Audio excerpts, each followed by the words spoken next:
തിരുവനന്തപുരത്ത് ഓപ്പറേഷൻ തണ്ടറിന്റെ ഭാഗമായി നടത്തിയ പരിശോധനയിൽ കഞ്ചാവുമായി കാപ്പ കേസ് പ്രതി പിടിയിലായി. 1.870 കിലോ കഞ്ചാവുമായിട്ടാണ് കാപ്പ കേസ് പ്രതി റാളക്സ് പിടിയിലായത്. ഓണം വിപണി ലക്ഷ്യമാക്കി വിൽപ്പനയ്ക്കായി എത്തിച്ച കഞ്ചാവാണ് പിടികൂടിയത്. അശ്വിൻ ഡിയോഗോ വിവരങ്ങളുമായി. അശ്വിൻ, ഇപ്പോൾ ഈ കഞ്ചാവിനും ഓണം വിപണിയൊക്കെ ഉണ്ടോ എന്നാണ് ഇപ്പോൾ അറിയാനാകുന്നത്?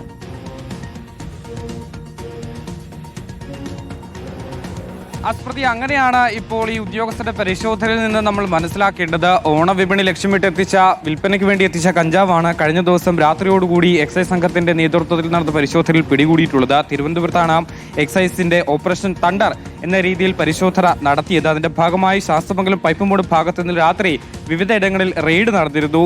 ഒപ്പം തന്നെ ഈ കാപ്പ കേസ് പ്രതി റാളക്സ് 34 എന്ന ആളെയാണ് 2 കിലോ കഞ്ചാവുമായി ഇപ്പോൾ പോലീസ് പിടികൂടിയിട്ടുള്ളത്. രാത്രി 11:30യോടുകൂടിയായിരുന്നു ഈ ഒരു പരിശോധന നടക്കുന്നത്. ഇയാളുടെ വീട് കേന്ദ്രീകരിച്ച് ഇത്തരത്തിൽ കഞ്ചാവ് വിൽപ്പന നടക്കുന്നുണ്ട് എന്നൊരു വിവരം എക്സൈസിന് ലഭിക്കുന്നു. തുടർന്നാണ് ഈ എക്സൈസ് സംഘം അവിടെ രാത്രിയോടുകൂടി എത്തി പരിശോധന നടക്കുന്നത്. പരിശോധന ആ സമയത്ത് തന്നെ ഇയാളുടെ പക്കൽ കഞ്ചാവ് പിടികൂടുകയായിരുന്നു എന്നുള്ളതാണ് മനസ്സിലാക്കുന്നത്. ഇയാൾ എന്തായാലും ഇപ്പോൾ റിമാൻഡ് ചെയ്തിട്ടുണ്ട് എന്നുള്ളതാണ് മനസ്സിലാക്കുന്നത്. ഓണം സ്പെഷ്യൽ ഡ്രൈവിന്റെ ഭാഗമായിരുന്നു ഈ പരിശോധന. വരും ദിവസങ്ങളിലും വിവിധയിടങ്ങളിൽ ഈ പരിശോധന തുടരും എന്നുള്ളതാണ് എക്സൈസ് സംഘം മനസ്സിലാക്കുന്നത്. ഇയാളിൽ നിന്ന് പിടികൂടിയിട്ടുള്ളത് 1.870 കിലോ കഞ്ചാവാണ് പിടികൂടിയിട്ടുള്ളത്. ഓണവിപണി ലക്ഷ്യമിട്ടായിരുന്നു ഇയാൾ ഈ കഞ്ചാവ് എത്തിച്ചിരുന്നത് എന്നുള്ളതാണ്.